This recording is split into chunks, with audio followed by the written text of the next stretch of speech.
Faith and Hope with Sweet Tea and Sass, encouraging couples to reconnect with God and with each other so they can live their happily ever after too.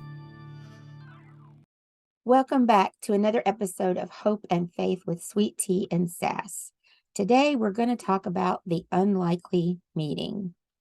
We're going to talk about way back when we actually met. He became Sweet Tea as he's having his sweet tea now. I told you it runs in his blood. And how we got through that time in our lives and give you a little glimpse into what we did and maybe what you should or shouldn't do. Who's to say? Yeah. Everybody's story is a little bit different, but this is our story. So the unlikely meeting. I was a rebellious teenager. At 18 in August, after graduation, I was out bar hopping. Oh no, this is a Christian station with a Christian theme, and you're talking about faith and hope in God. Yes, because God can even save you out of a bar or a prison or a drug alley or anywhere else, because Jesus said he came to seek those who were lost, not the ones that are already in church and saved. Although I was saved, I was just extremely backslidden. I had been saved since I was 5. I had gone down and made a profession of faith and been baptized, but I was not living for the Lord, needless to say. I was out running around with friends, being 18 years old and enjoying myself. Single, happy, and free to be was my motto. And I was out bar hopping with a friend of mine, and we had come out of one bar, and we decided we were going to take a drive around the square. Back in the day, that's what we did. We drove around the square, checking out to see who else was out there, who else was talking to who, and who was doing what. And on the way to the car, my friend stopped to talk to these two guys that I don't know if she knew them or not. I don't know who they were. I wasn't interested. I just went on to my car, sat down on the bumper, and sat there and was just waiting for her impatiently and just scoping out what was going on. And then I had been out with friends that night and started out roller skating as a 21-year-old. What else was he going to do? I didn't do the bar scene. I tried that, but it didn't flip any switches for me. Anyway, he don't dance. I don't dance. I can't carry a tune in a bucket. So anyway, we were out running the roads. We had been roller skating, gone to the racetrack to watch some dirt track racing, and out on the west side of town, car geek, and cruising town in my truck. And we decided, what the heck? Let's cruise through the square. It's Saturday night. Everybody's downtown that we know. So let's go see who's down there. Well, I'm cruising along, got the window down, the radio blaring, listening to my rock and roll. My friend's hanging out his side of the truck, hollering at people that he knows. And lo and behold, I looked out my window and there was this brunette. There was an angel. And I don't know where the brunette went. I think kids did that. Yeah, it's there. There's still some in there somewhere. It's hiding in there. But there was this, oh my goodness, gorgeous girl sitting there on the trunk of her car. I thought, okay. So I made a U-turn right in front of a cop. pulled up beside her car there and started talking to her through the window, and the cop drove by and he gave me a dirty look. I just waved. I didn't do anything dumb. And everybody makes a U-turn there in the square, but he was just making sure everything was copacetic. He's making sure he wasn't drunk. And so we started talking, and I said, "Hey, I'm blocking traffic. Let's go over here and into a parking lot so we can talk more." And she said, "Sure, I'll meet you over there in a minute. Let me get my friend." So now this is where I come into the story. So I turn around and go over to the parking lot where we said to meet, and friend looked at me and he said, "What are you doing?" I said, "Never know." And I went back to my car, and my friend is still over talking to these two guys. And I yelled at her. I said, "Hey, I'm going over to meet this guy in the parking lot. If you're coming with me, you better come on and quit talking to the jailbait and let's go." Because they were clearly underage and couldn't go in any of the places we were at. And they just weren't interesting. This guy was interesting. Besides, he was really cute. Like I said earlier, long blonde hair, feathered, and he had no shirt on. He was really hot. So I said, "We're going over there. I'm going over there. You can stay or you can go."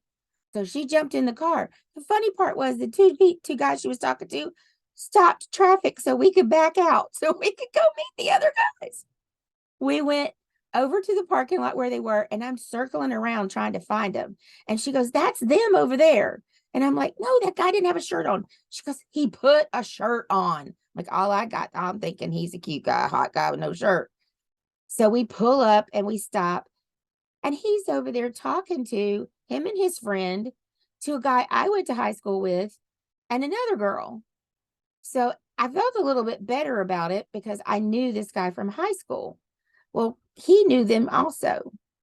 And so We went to rival high schools, but I still knew this gentleman that she's talking about. yes, and he and I went to rival high schools, graduated 3 years apart. Never knew each other when we were in high school. Nope. So we stopped, we went over. The four of them are standing there, him and his friend, and the two friends that we know mutually, because the girl that was with the guy I went to high school with him. And then my friend and I. And my friend is waiting for her boyfriend to get off work and come down there. So we're all standing around, chit-chatting, talking. And he says, "Hey," to his friend, "why don't you go turn the stereo on in my truck, and play some music?" So he walks over to the truck and my friend follows him.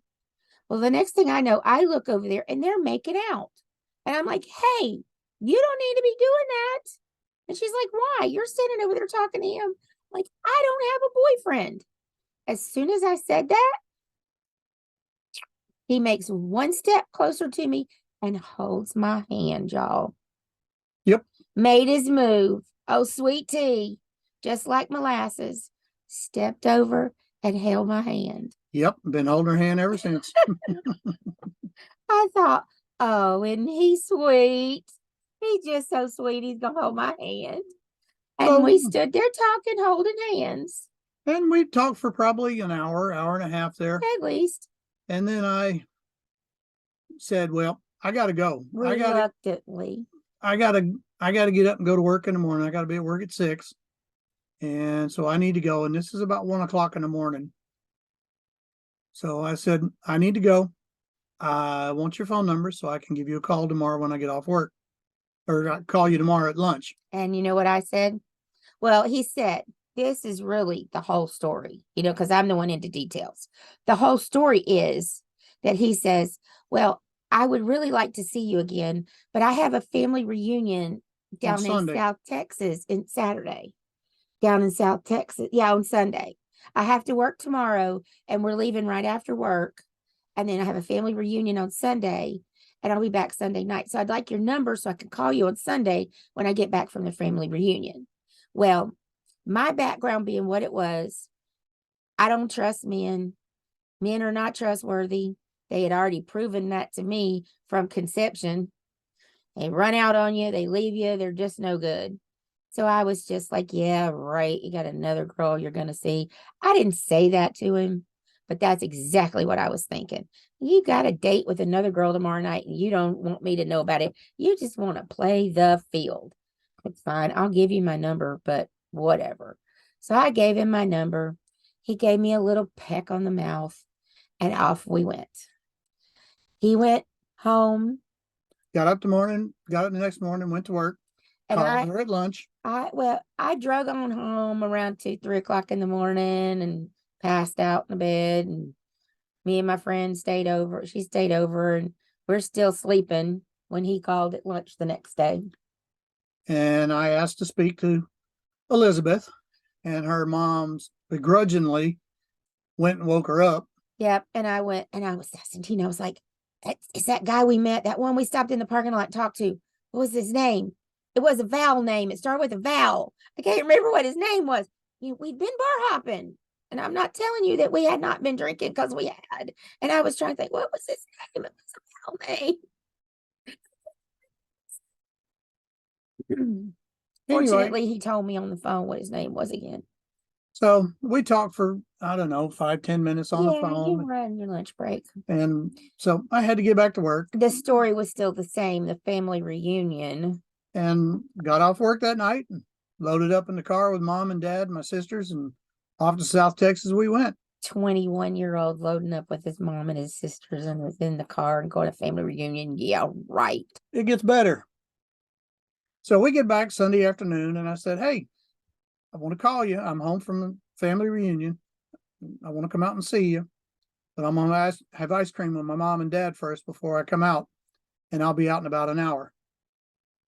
So she gave me her address and told me how to get there. And I'm thinking, what is wrong with this guy? He's cute as he can be. He's hot, but he doesn't bar hop. He will only hold my hand only after I announce that I don't have a boyfriend.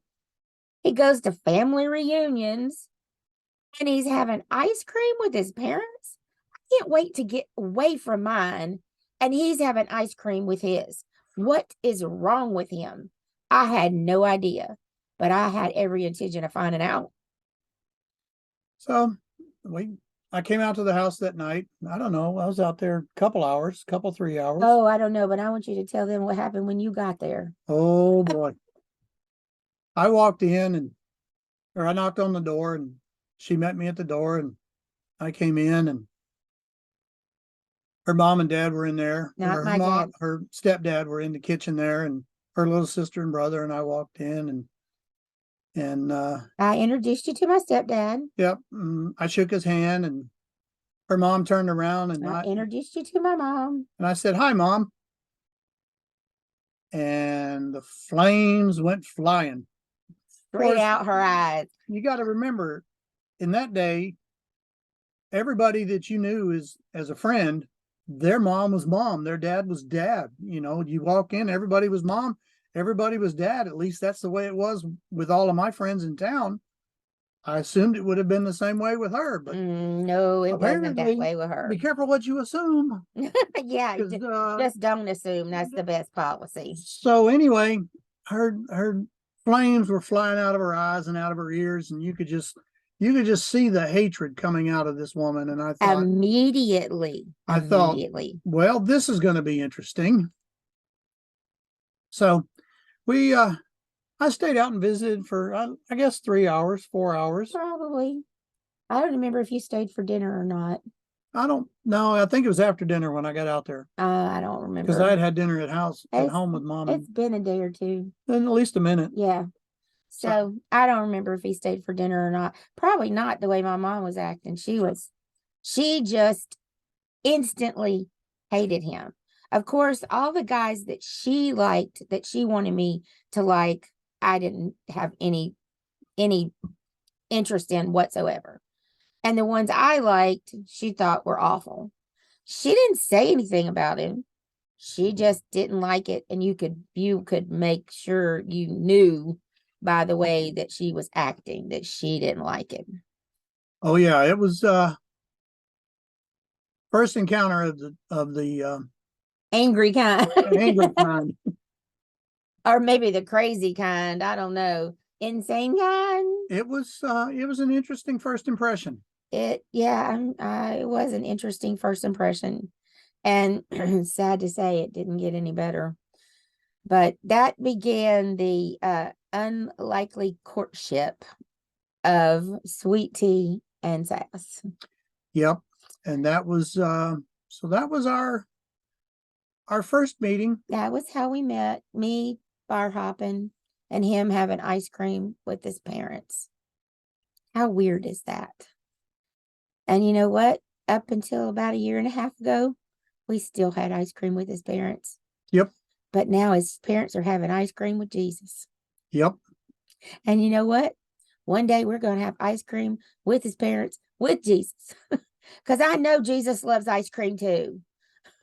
He's got to. He's got to. Who wouldn't love ice cream? Unfortunately, my mother is lactose intolerant, and 2 of our children had inherited that. So they can't have ice cream with us unless we get the lactate stuff.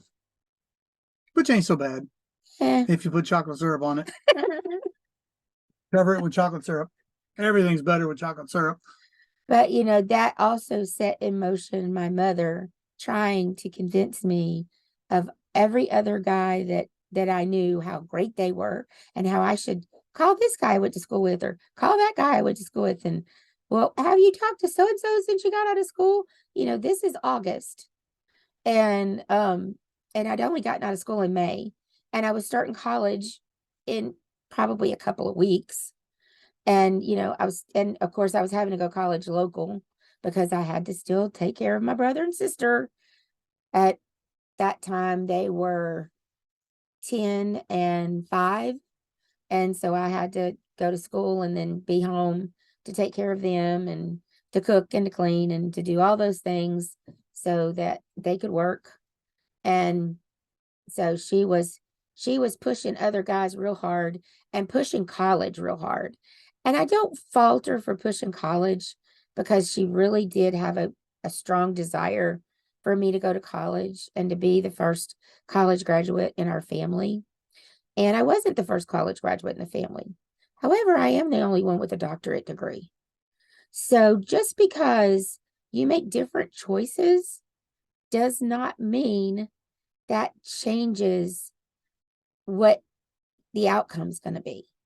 You have to make your choices that are right for you. And I made the right choices for me. And at the time, I didn't know if it was the right choice or not. I did. That night I met her. My friend that was riding with me in the truck on the way home. I looked at him and I told him, I said, I'm going to marry that girl. And he looked at me and he said, now I know you're stark raving mad now. There is no way in the world you're going to marry that girl.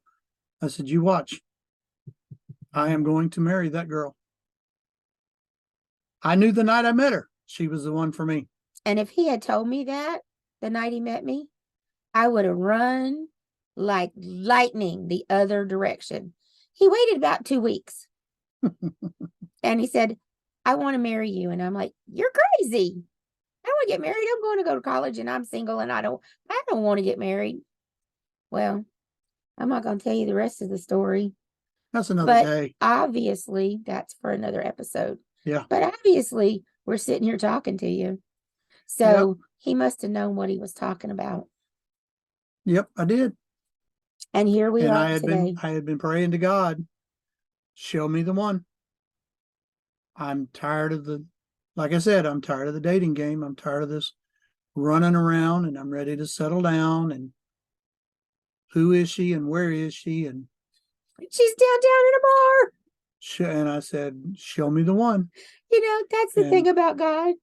When you're reading the Bible, if you think about it and you think about it, you're praying to God for something, sit down and read a story in the Bible, like the story of the flood. When God does something, he does it the weirdest way it could possibly be done. Okay, yep. I want you to build a boat. And it's never rained. And it's never rained. Or the story of the walls of Jericho falling down. I want you to just march around the city every day. For 7 days. For 7 days. And the walls are going to fall down. God is going to do it the weirdest way possible.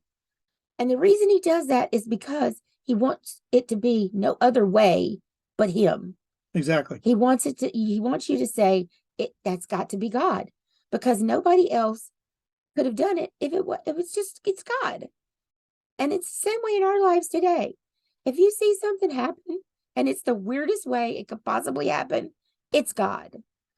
Yep. And that's, when things like this happen, it's just like, it's got to be God, because there's just no other way it could have worked out but God.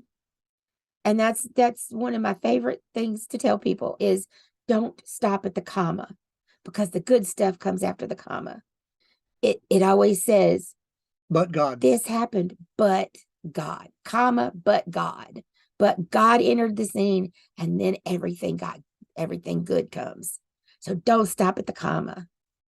And God, he intervened and he made it, and he made it work out. And here we sit today. And here we sit today. But how we got here, you'll have to tune in again next week to find out. Until then, it's Sweet Tea and Sass. Wishing you a happy week and faith and hope. Bye. Bye, y'all.